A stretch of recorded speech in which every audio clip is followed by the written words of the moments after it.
Bienvenidos, soy Óscar Valladares y esto es Informe Extra. Hoy vamos a analizar la situación política de Colombia, donde el presidente Gustavo Petro insiste en promover una consulta popular a pesar de la oposición del Senado. Recordemos que la semana pasada el Senado ya rechazó una iniciativa similar por parte de Gustavo Petro. Sin embargo, él insiste, ha convocado movilizaciones y anuncia pues esta nueva iniciativa de consulta popular. Vamos con el informe. El presidente de Izquierda Radical de Colombia, Gustavo Petro, ha vuelto a presentar al Senado una solicitud de consulta popular, esta vez con 16 preguntas pese al rechazo reciente del Congreso. El objetivo, imponer por vía plebiscitaria su fallida reforma laboral y nuevas medidas sobre el sistema de salud, con el apoyo de organizaciones sociales y sindicales que ya anuncian un paro nacional. Petro avanza ahora con un nuevo intento que busca eludir el control legislativo y poner en peligro el Estado de Derecho. La iniciativa incluye temas previamente rechazados como la reducción de la jornada laboral, cambios en licencias, tercerización y nuevas facultades del Estado para controlar la producción y distribución de medicamentos. El trasfondo revela una preocupante deriva institucional. Frente a la negativa del Congreso, Petro busca saltarse la representación democrática, apelando a grupos que puede movilizar para generar presión. El mandatario convocó para este martes una reunión en Barranquilla con sindicatos y grupos afines, mientras que la Central Unitaria de Trabajadores anunció un paro nacional de 48 horas. El plan de Petro parece claro: polarizar, movilizar y forzar reformas que el Congreso ha rechazado por sus efectos económicos y su amenaza al equilibrio de poderes y a los más vulnerables del país.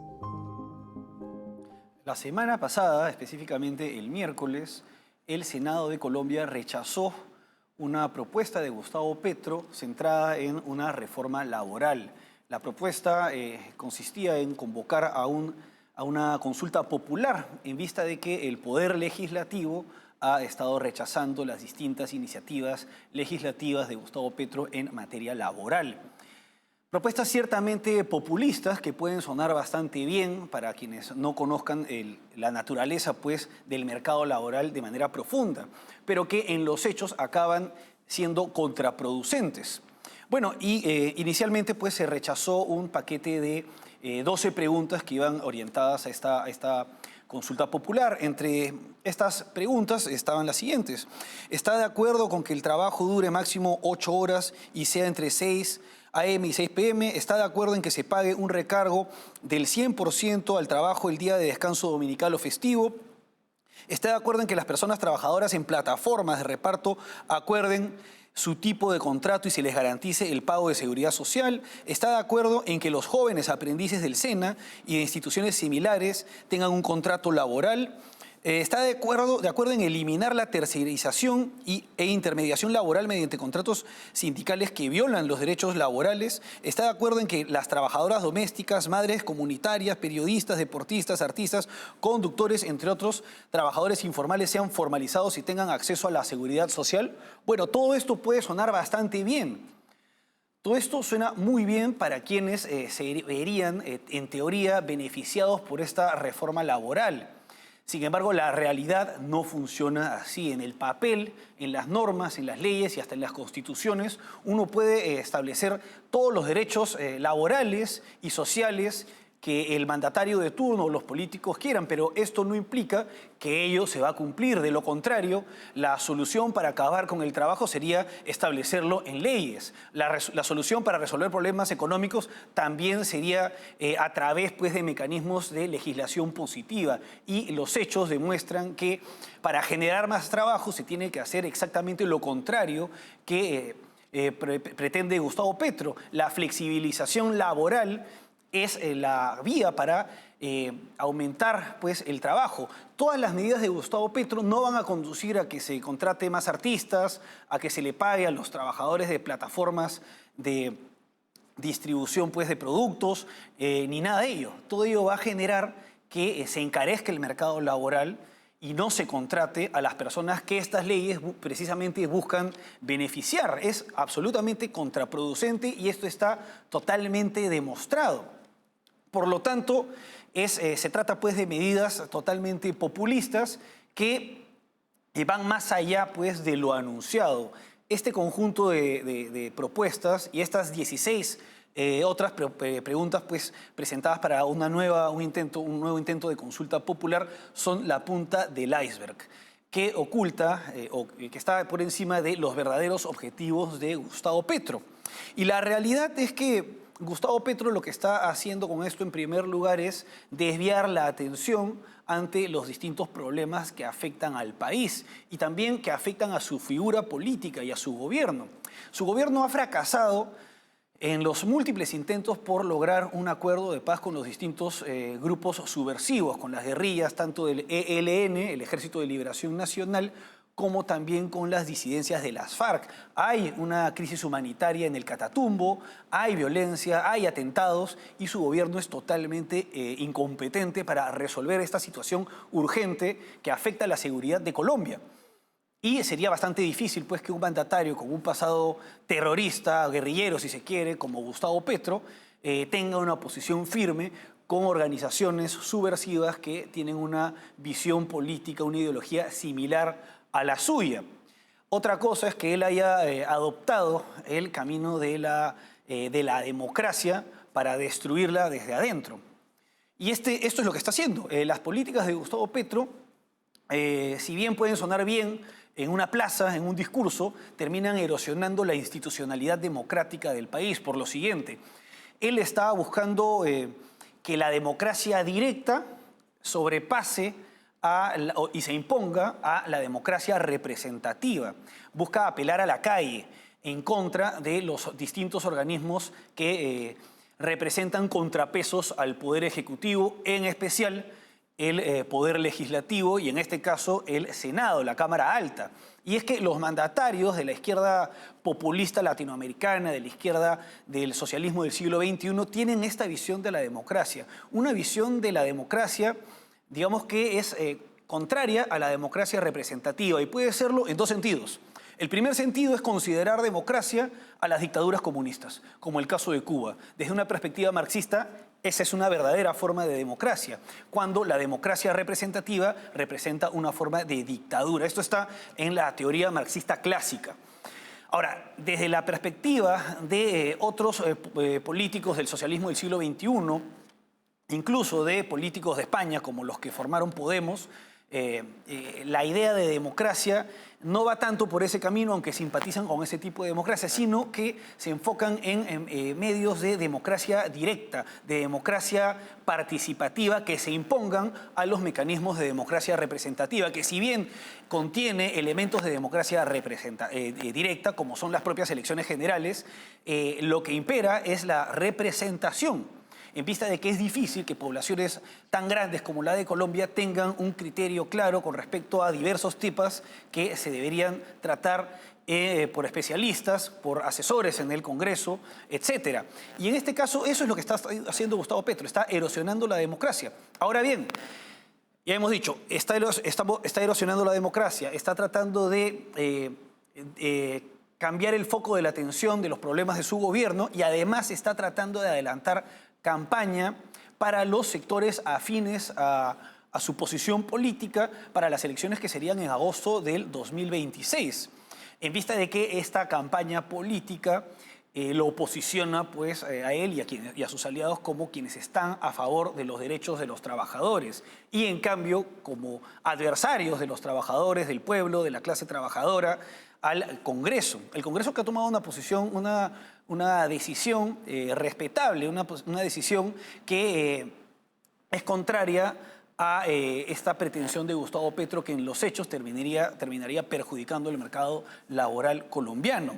Y es que esta visión en la cual se posiciona él como el abanderado de los derechos laborales termina generando una situación en la que el Congreso es lo contrario. La oposición es lo contrario. Por tanto, de esta manera, estratégicamente, se genera pues, una visión en la cual la derecha colombiana, el centro colombiano y quienes están en contra de la izquierda populista, demagógica, y bueno, incluso antidemocrática en el sentido de la democracia representativa, son pues quienes verdaderamente están del lado del pueblo. Y esto encaja totalmente en las palabras recientes de Gustavo Petro, quien señala que llegó el momento del pueblo, que esta es una respuesta a la corrupción y al fraude dentro del poder legislativo y que su respuesta será tranquila, debido a que la violencia es de ellos. Está generando evidentemente polarización en su país, lejos de encargarse de lo que le corresponde, que es gobernar y resolver los problemas del país. Él se enfoca más en el discurso. Y esto es sumamente importante. El discurso se impone a los hechos. El discurso demagógico se impone a los verdaderos resultados de las políticas que estos discursos suelen promover.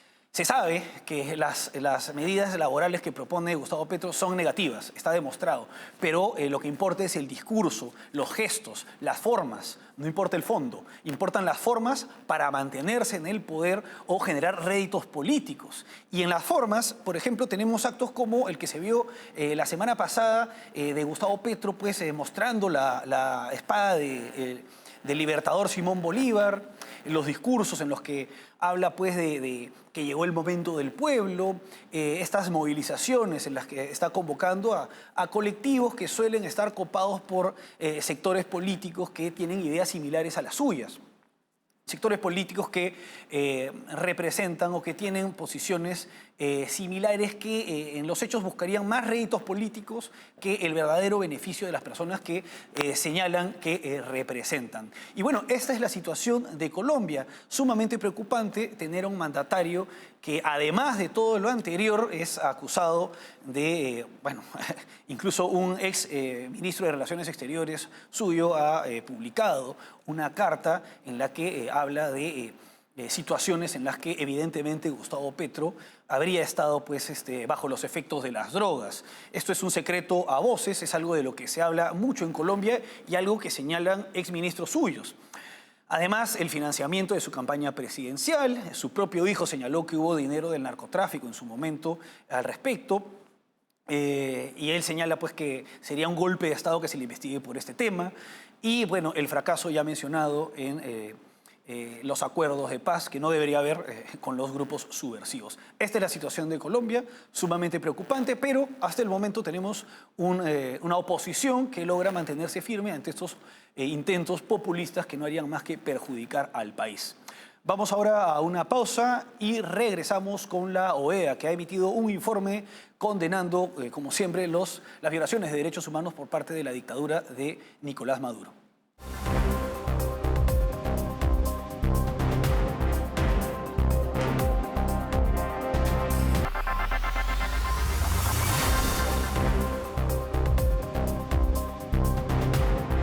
Seguimos en Informe Extra. La Organización de Estados Americanos, la OEA, ha publicado un informe titulado De la detención a la tortura y la desaparición, en donde se reportan graves violaciones de derechos humanos en la dictadura de Nicolás Maduro. Algo que no es una novedad, pero que contribuye a tener bastante presente la realidad política dramática que se vive en ese país. Vamos con el informe. Un nuevo informe del panel de expertos independientes de la Organización de los Estados Americanos concluyó que la dictadura de Nicolás Maduro en Venezuela ha consolidado un sistema represivo basado en el miedo y la violencia.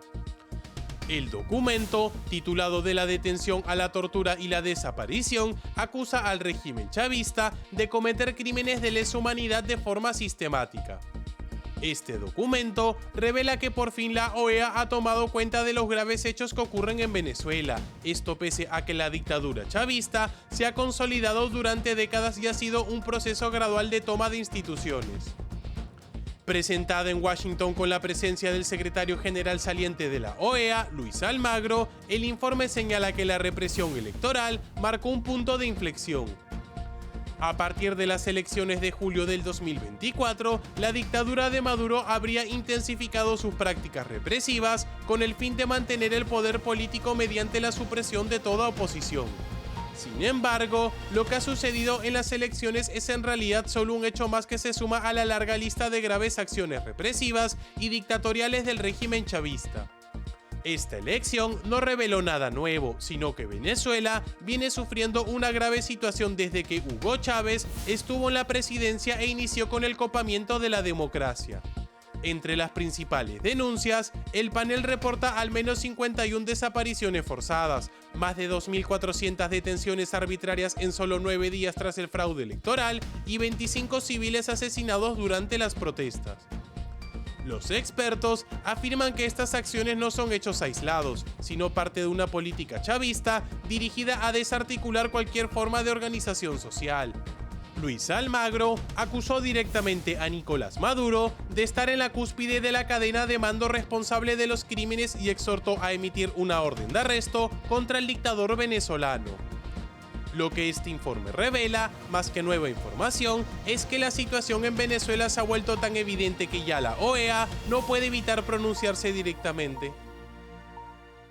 Bueno, lo más preocupante de este informe es que se reportan 51 desapariciones forzadas. Lo de las detenciones posteriores al fraude electoral de julio del año pasado ya se conocía, pero en este informe se precisa que fueron 2.400 detenciones arbitrarias en tan solo 9 días posteriores al fraude electoral. Esto es increíble.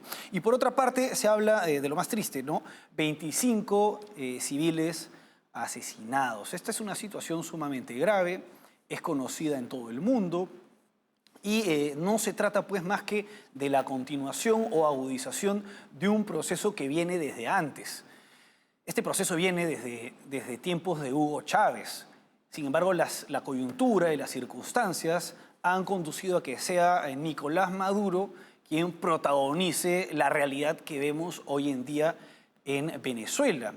Y es que estas violaciones de derechos humanos, estos asesinatos, esta represión brutal de las protestas, no solamente en este año, sino en años anteriores, como el 2014, el 2017, el 2019, son parte de un sistema político inherentemente represivo, dictatorial y empobrecedor que se vale pues, de este tipo de actos contundentes, represivos, que generan miedo para lograr perpetuarse y consolidarse y mantenerse en el poder. No se trata de torpeza, no se trata de que a ciertos mandos bajos se les fue la mano a la hora de tratar de restablecer un orden que ciertamente no existe en Venezuela. No es una situación similar, por ejemplo, a la que se dio en el caso del Perú tras la vacancia de Pedro Castillo luego de que él intentara un golpe de Estado en vivo y en directo. En ese caso se dieron manifestaciones y hubo muchos muertos por parte de fuerzas del orden ineficientes. Pero en el caso de Venezuela se trata no se trata de torpeza, no se trata de ineficiencia, no se trata de mandos bajos, sino de la orden directa por parte de una cúpula corrupta enquistada en el poder desde hace más de 20 años.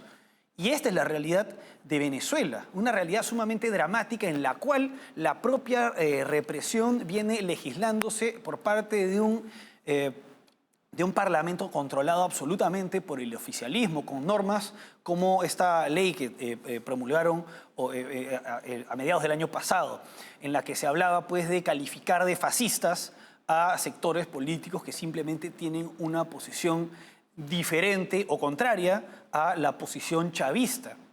Y esta es una visión en particular que llama bastante la atención porque muestra a qué grado se llega, a qué grado puede llegar ese discurso de tachar de fascistas a quienes piensan diferente en determinadas circunstancias sociales y políticas, como es el caso de Venezuela. En Venezuela sí se califica de fascistas y se les puede condenar a personas que simplemente no son de izquierda, a liberales, a conservadores, o como dicen los izquierdistas latinoamericanos o iberoamericanos, a neoliberales.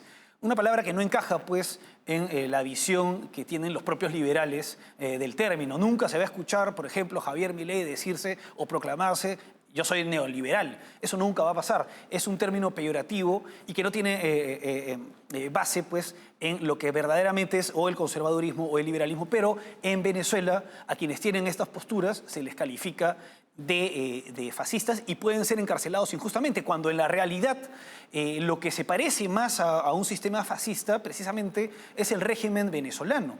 Hay un artículo muy interesante, un artículo académico de César Vidal, de hace varios años, que se titula Ugolini, en el cual explica, todavía eran tiempos de Hugo Chávez, cómo es que el régimen establecido por Chávez se parece mucho más al régimen fascista establecido por Mussolini que a un régimen puramente comunista como lo fuera en su momento la Unión Soviética. Más allá del discurso, más allá pues, del relato de lucha contra el fascismo que tanto se señala.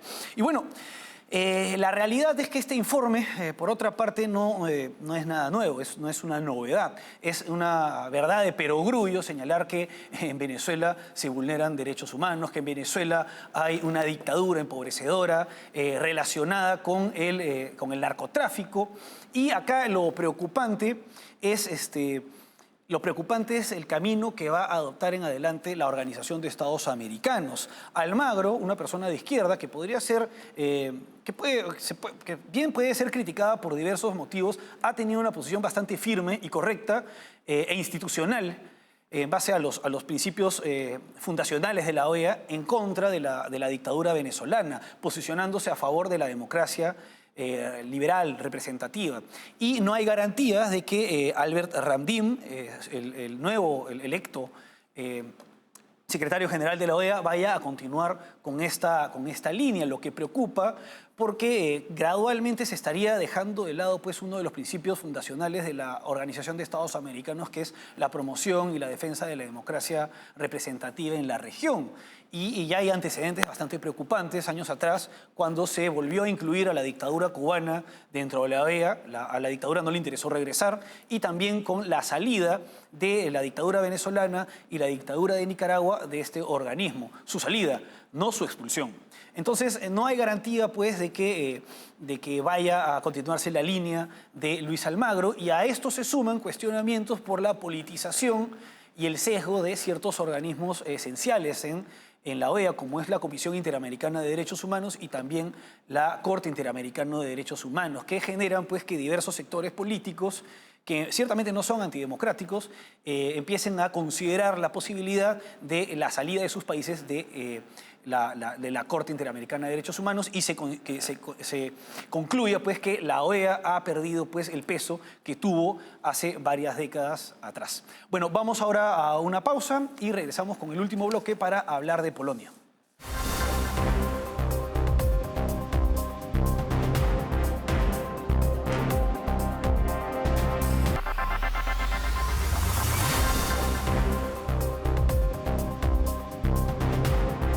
Seguimos en Informe Extra. El lunes 1 de junio se realizará la segunda vuelta en las elecciones presidenciales de Polonia.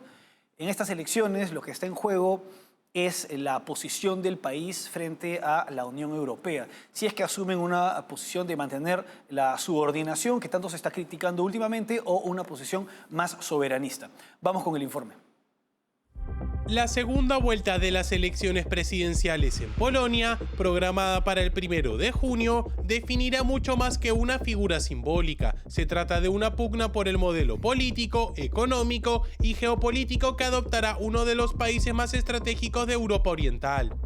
Frente a frente están el centrista Rafał Trzaskowski, actual alcalde de Varsovia, y el conservador Karol Nawrocki, respaldado por el partido Ley y Justicia. Ambos se disputan ahora el respaldo de los votantes de la derecha nacional agrupada en el partido Confederación, cuya postura crítica hacia la Unión Europea y defensa de una economía más libre ha calado en el electorado joven y urbano. Desde una perspectiva internacional, no se espera un cambio significativo en la política exterior de Polonia respecto a Rusia. Ambos candidatos mantienen una postura firme frente a Moscú y continúan alineados con la OTAN. Polonia seguirá siendo un socio fiable para la defensa europea y el apoyo a Ucrania. No obstante, podrían surgir matices. Un eventual fortalecimiento del ala más soberanista podría abrir paso a una mayor presión contra las imposiciones de la Unión Europea en temas migratorios, fiscales o medioambientales, que suponen una carga económica más grande. Más allá del conflicto en Ucrania, lo que está en juego es el grado de autonomía que Polonia querrá ejercer frente a la Unión Europea y hasta qué punto se inclinará hacia un modelo de mercado más competitivo y menos regulado, en línea con la agenda de los votantes que ahora tienen la llave del desenlace.